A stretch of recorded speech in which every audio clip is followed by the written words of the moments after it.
করে উঠান ভরা করা রোদ, ছোট ভাইটা গেইটে দাঁড়ায় মনে মনে জমানো ক্ষোভ।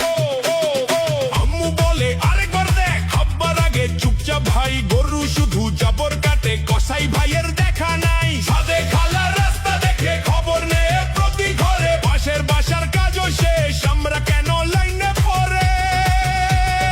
এইবার আইবা নাকি?